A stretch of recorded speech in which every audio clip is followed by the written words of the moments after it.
Viridian, The Green Guide, by Clouds. My Head in the Clouds Not Coming Down. Read by Shadow 5. Chapter 76. Drowning. Summary. The beach fight conclusion.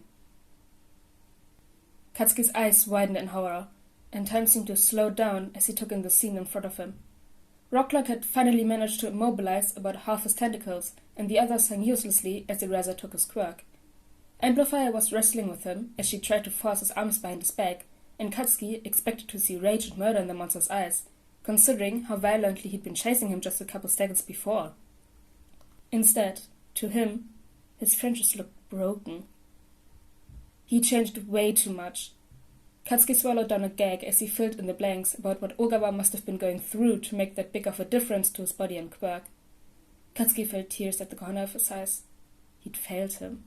He hadn't been good enough to save him, and instead, Ogawa had gone through hell and saved himself.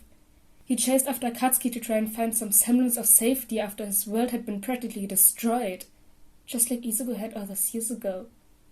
And Katsuki hadn't even recognized him. Amplifier raised her fist to give a final blow, and Katsuki finally managed to shake himself from his thoughts. "Stop!" His shout was enough to make her hesitate, and she turned to him with shock that quickly morphed into anger as he started running towards them. "Kachan! What are you doing? I told you to run away!"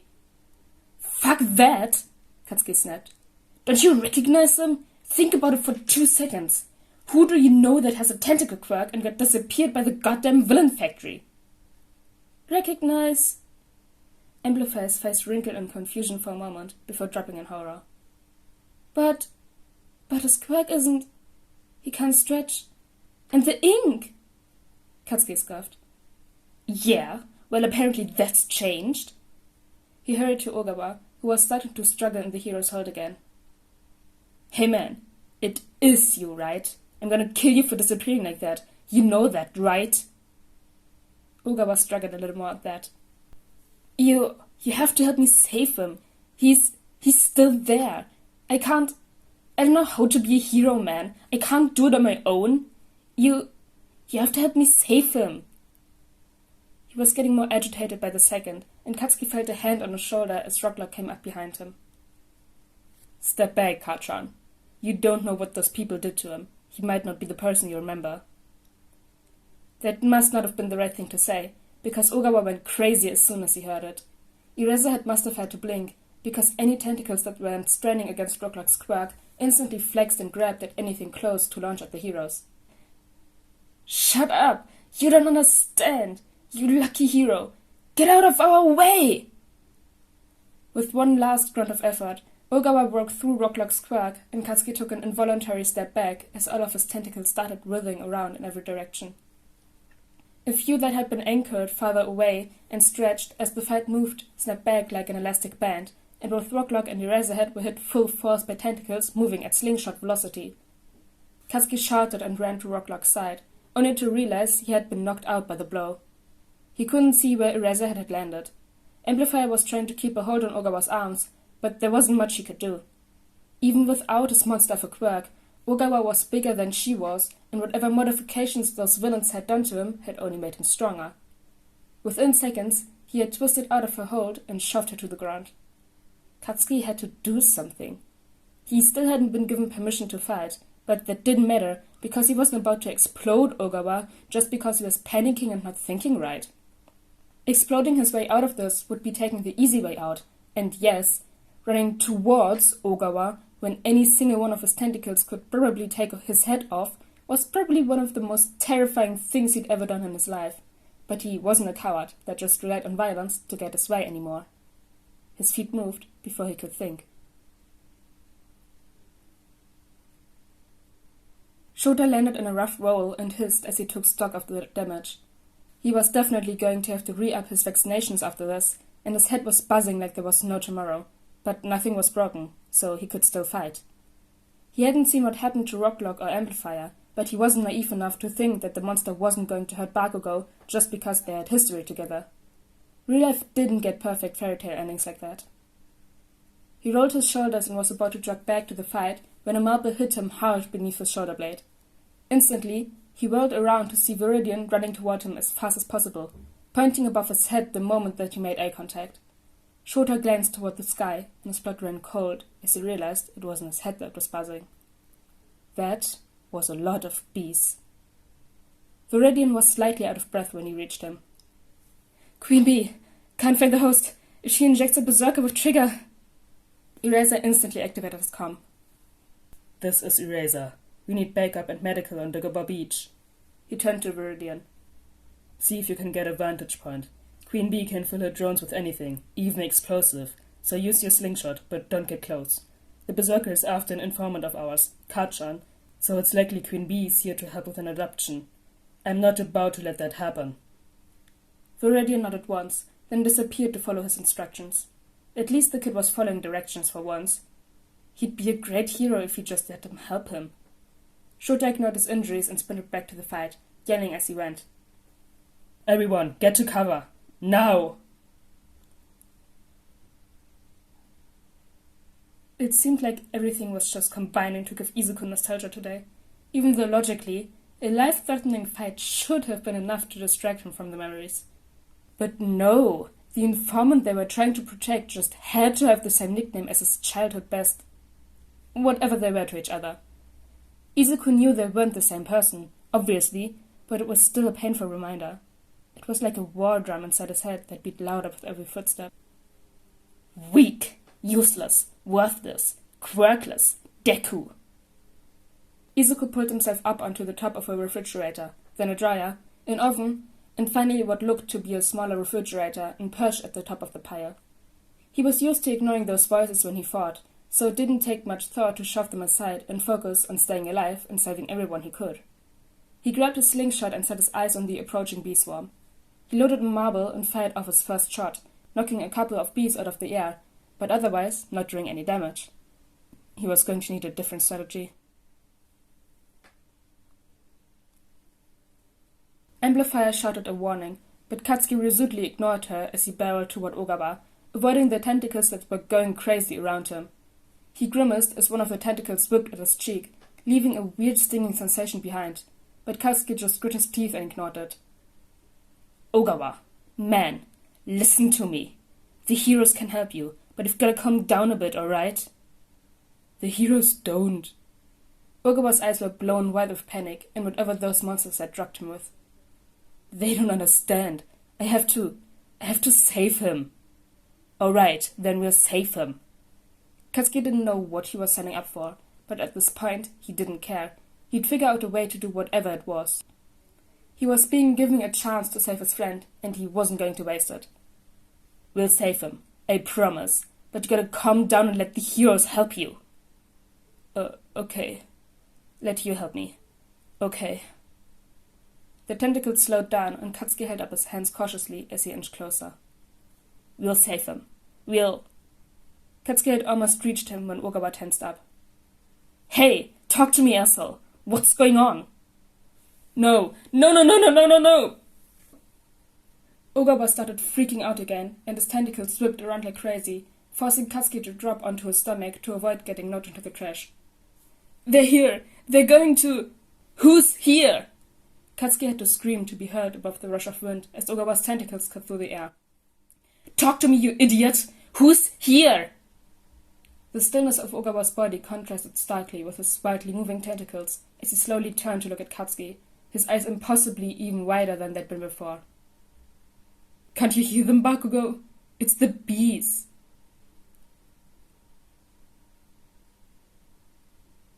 Izuku wasn't going to be able to fight the bees with a slingshot. He might be able to take down the berserker, but oddly enough, the monster wasn't what scared him. Berserkers were terrifying, yes, but Izuku had fought them before and knew how to deal with them. But Queen Bee was still a mystery. She was a hive mind that Izuku couldn't just fight, and the only time he'd gone against her in the past, he had downright lost. When he went up against a berserker, he knew what he was risking and knew more or less what the monster would do, but with Queen Bee, he had no idea. She was a complete wildcard, and that made her the biggest risk. Eraser had told him to stay at the beach and get a good vantage point, but he had also told him to keep his distance from Queen Bee, so Izuku hoped he wouldn't be too angry about him leaving. He wasn't going to be able to fight the swarm physically, that much was obvious, but he had hacked the swarm before, so that meant he could do it again. Izuku just couldn't get over the fact that when he had left the beach and started asking the remaining civilians if anyone knew where he could find a computer, one of the police officers had immediately offered him the one from his car. There wasn't even any question of why he was asking or anything. The police had just recognized that he was a vigilante and given him what he needed. It was weird, but nice. He didn't have time to focus on the strange, warm, fuzzy feeling, though. Not when there was a villain he needed to stop. Izuku had parked himself on the pavement just off the beach, so he could still run and join the fight if needed, and typed rapidly to recreate a simplified version of the program he'd used to try and hack the beast before. He didn't actually need to be able to give them orders or track their location or anything, because if their self-destruct feature still worked the way it had last time, then simply attempting to hack into them would be enough. One of the beasts flew past him, then doubled back, and Izuku pushed himself to type faster. He could do this. He just had to take control.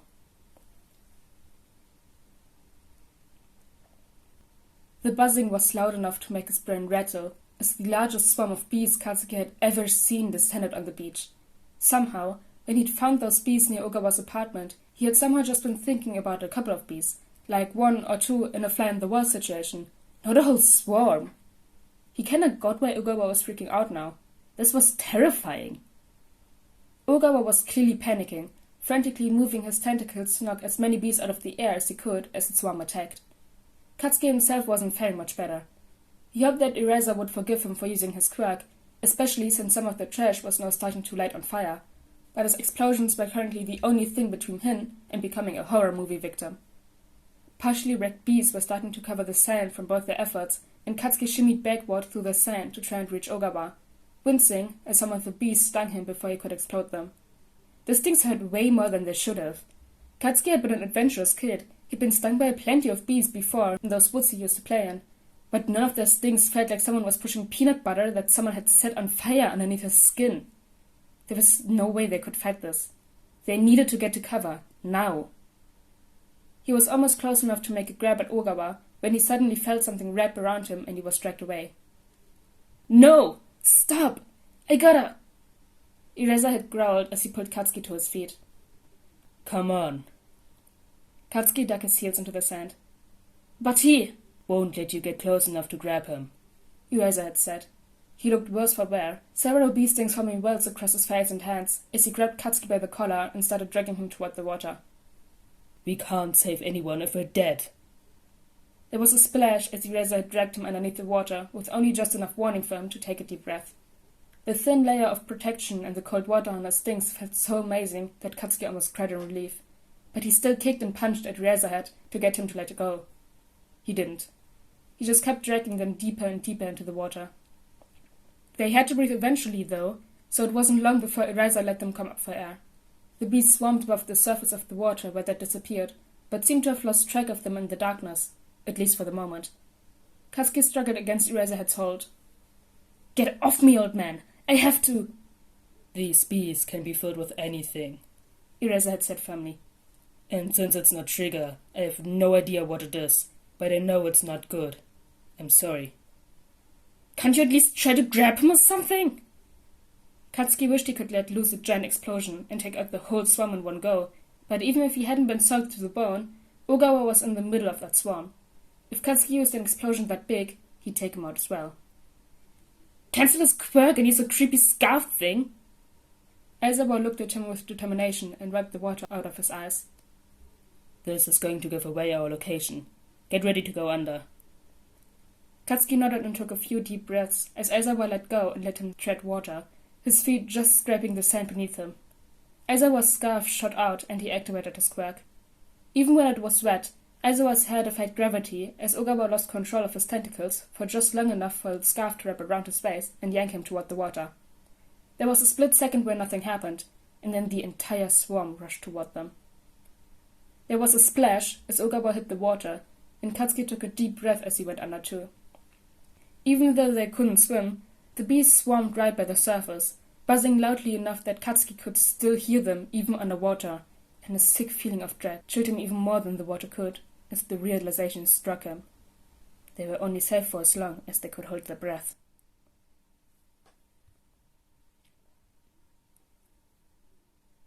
Izuku yelled in triumph as he finally made his connection with the swarm. A few of the bees had identified him as a threat, but their buzzing was more annoying than anything else as he swiped them away. He'd gotten a few stings, but figured the bees must not have any venom or anything, because it didn't hurt as much as a normal bee sting would. It was basically just a pinch, like when he accidentally stabbed himself on one of Mom's sewing pins, so it was pretty easy to work through. Izuku couldn't help grinning as he instructed his program to latch onto the correct frequency and target every bee he was close enough to connect to. Then he ducked his head and pressed enter.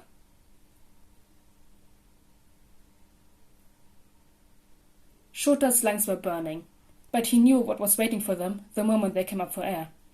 Whatever the bees had injected them with was starting to burn even more as it spread out from the injection site, and if it hurt that badly from just a few pokes, Shota didn't want to think about what would happen when the bees were able to reach them again. Suddenly, there was a bright flash of light above the surface of the water, and the buzzing stopped. Shota glanced over at Bakugo to see if he tried exploding something again, but he was still underwater, clutching onto Ogawa for dear life. Shota didn't trust it, didn't know what was going on, but he was starting to get lightheaded and he had to breathe eventually or he'd pass out underwater. He hesitated for as long as he could before going up for air. He gasped as he breached the surface, and he could hear Bakugo coughing behind him, but to his surprise, no bees came after him. His eyes were stinging from the salt, but he resolutely wiped away the last of the water and looked around, shoulders sagging with relief as he realized that the bees were finally gone. The only sign the swarm had ever been there at all was a mess of old parts coating the water. "Come on," Shota huffed, stumbling slightly on the wet sand as he stood up and started walking toward the beach. "We all need medical attention." Bakugo didn't answer, so Shota turned around to see him trying desperately to keep a limp Ogawa's head above water as his tentacles spread out around them. Bakugo looked up at Shota with more panic than he'd ever seen the boy show, even when he'd been telling them about being cornered by Stain. "Sensei." Bakugo choked on the words as they came out. "Sensei, he's not breathing."